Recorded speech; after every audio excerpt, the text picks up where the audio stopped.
Martineau. Le cauchemar de tous les woke. Ça, c'est un problème dont je vous ai souvent parlé à ce micro. Alors, il y a beaucoup de gens dans la rue qui souffrent de graves problèmes de santé mentale et c'est très dur pour leur famille d'essayer de faire interner ces gens-là contre leur gré pour protéger les autres, mais pour les protéger d'eux-mêmes aussi. Ça peut être des gens qui peuvent avoir des idées suicidaires, ça peut être des gens qui entendent des voix puis qui se mettent à attaquer quelqu'un. La police arrive, les abat. C'est arrivé trop souvent.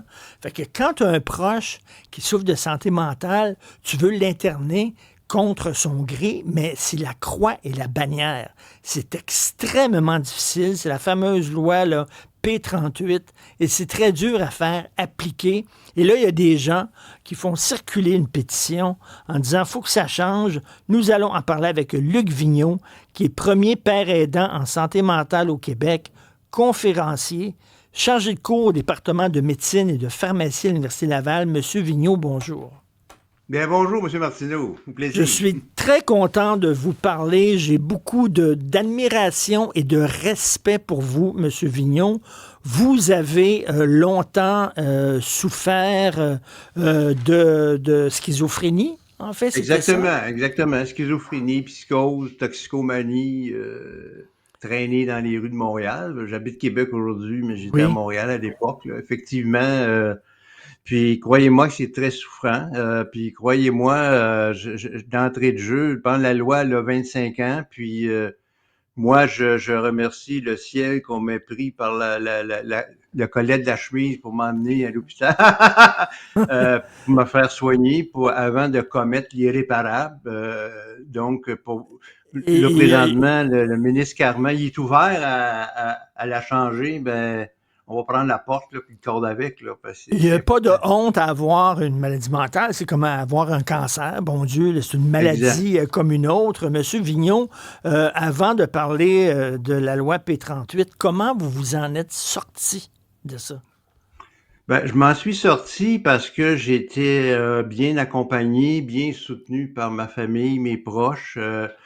J'ai rencontré des soignants, des psychiatres, psychologues, travailleurs sociaux, pharmaciens qui m'ont vraiment parlé franchement, honnêtement, qui m'ont traité comme une personne à part entière et puis qui étaient à l'écoute de mes besoins. Tu sais, quand souvent, quand la médication fait pas, ben quand on le dit, ben il y en a qui vont dire prends tes pilules, puis c'est de même, puis c'est tout. Mais non, les gens qui disent non, on veut que tu sois bien, tu sais, c'est important parce que quand on n'est pas bien, M. Martineau, première chose qu'on fait, on met ça aux poubelles.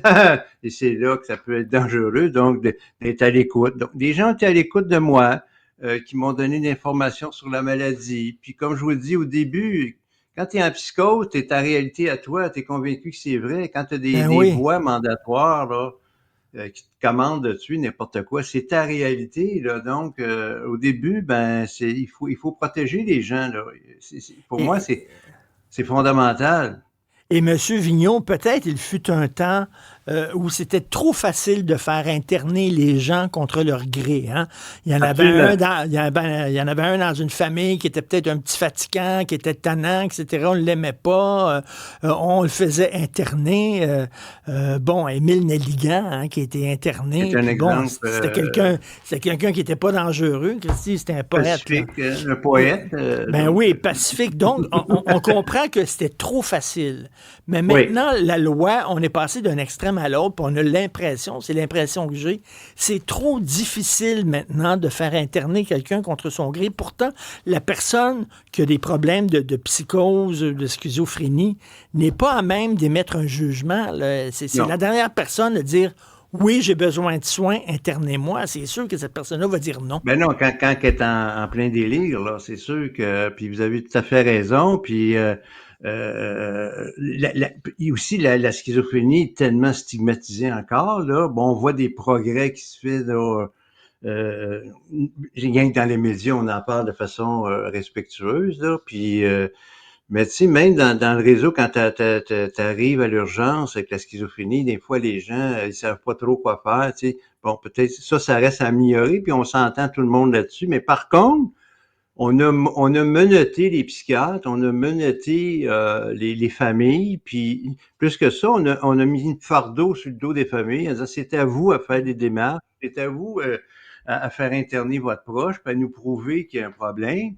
Alors que dans d'autres provinces, comme en Ontario, pour la nommer, ben ça appartient aux intervenants. Ces intervenants qui disent, ben écoute, le seul fait de pas d'être désorganisé, de pas reconnaître que tu as une maladie, ben c'est assez pour dire, gars, on va temporairement t'amener à l'hôpital, on va te priver ton droit de circuler temporairement.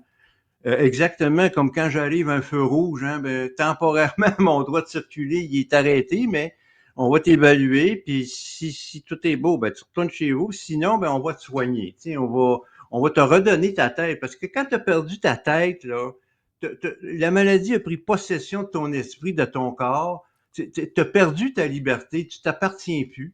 Et puis, moi, je trouve ça malheureux qu'on Ben, voit, vous l'avez dit, surtout les itinérants, qu'on les voit dans la rue crier, parler tout seul, plein d'urine, ils mangent pas. La liberté! Attends un peu, là, attends un peu, là. Oui, la liberté, écoutez, Monsieur mais Vigneault, faut pas que oui. je connais une famille et il y a un membre de cette famille-là qui avait des graves problèmes de santé mentale, là, des psychoses, etc. Et ils ont essayé de le faire interner pour le protéger de lui-même, mais le protéger les Exact. autres aussi.